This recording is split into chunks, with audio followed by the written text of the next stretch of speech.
principle or philosophy of strangulation and how I want that triangle. So now I'll go over a couple things that I look for when I'm actually getting into that position, okay? So when I was first taught this choke, or this strangle, I was taught to get my arm through, feed my arm here, grab my bicep, and then bring it behind his head, okay? And that's an okay way of learning. The problem is, when you learn something, that's how you do it in an actual fight, right? And as soon as I get here, he's gonna be fighting my hands, right? And if I get here, he's gonna grab my arm, and now I'm in trouble, right? He's got an arm bar from right here, and then of course, like the most basic escape that I've ever been taught, right? No, not that one. I'll choke you from there. So grab my arm. He's gonna pull my arm towards his body, pull it that way, and now he's gonna pull it over his head. And now I'm in a barbed wire position where I'm in trouble, right? It's different more on the ground, but I don't want him to get to that position, right? So what I'm gonna do is I'm gonna change the way that I think about the rear naked choke, okay? I'm not gonna, the first thing I do wanna do is go after this neck, okay? And the first thing that I do is I try to stay as close to his neck as I can, and I grab the shoulder, right? And now from here, this puts me in a pretty good spot, no matter if I'm on the ground, from the top, from the bottom, any of these positions, okay? Now from here, instead of me reaching out here where he can get an escape, or at least slow me down, what I'm gonna do, instead of going 1, grab my bicep 2, and then build that shelf 3, I'm gonna trap his neck into a position where I'm gonna get 1, now I'm gonna build a shelf 2, right to my shoulder. That's all I'm doing. And now from here, if you can see, it's easy for me to find my bicep and finish that strangle, okay? So if you catch me doing this to you guys, it's not that I know some secret Jedi mind trick that I'm able to just get you. It's just that I'm doing the steps differently than what we were taught, okay?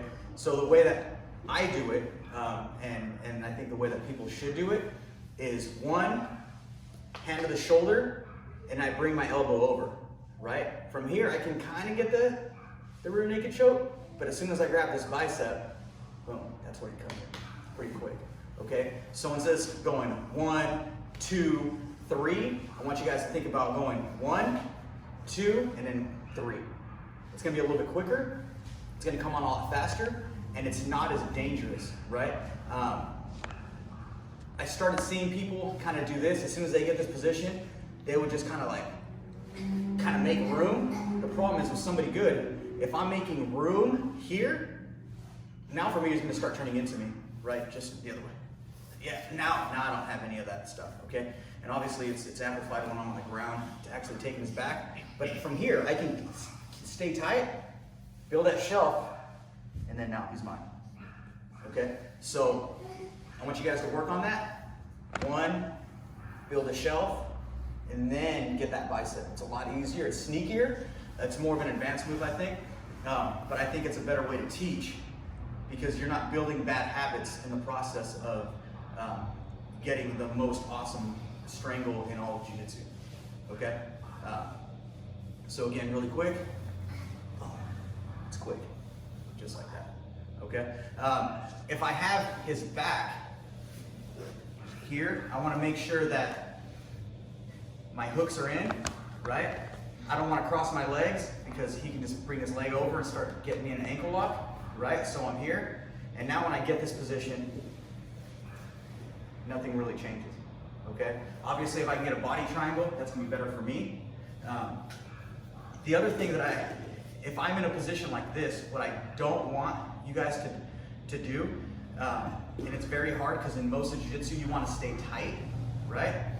If I stay really, really tight to him here and he starts rolling, yes, I can stay attached, but now he's putting me in a kind of weird position, as opposed to just like that mount philosophy. If I give a little bit of space, now he has to do a little something extra, right? So I'm gonna give him there's maybe 2 to 3 inches of space with my hips, even though I'm still tight here, okay? So if I get this position, right? So try to move, right?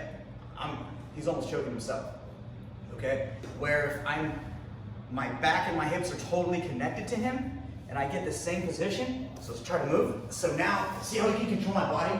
Get his back to the mat. If I can get to this position here, where I'm giving a little bit of room, try to do the same thing. He's going right into that shoulder for me. Right? Okay, so again, another little bit more of an advanced move, but keep my chest tight to his back and the hips, just a little bit of room in between. So if he tries to roll, like he's just gonna be rolling his body as opposed to rolling me with him, okay? And it's the same thing when we do side control, when we do mount. If I keep a little bit of space, when they're trying to oopa me off, he's gonna hit my body and then try to power through that, which most people aren't gonna be able to do, right? Same thing with the back position. Just keep my hips off of his a little bit, and now when he starts trying to escape, I can just snatch that up even quicker, all right? Let's work that.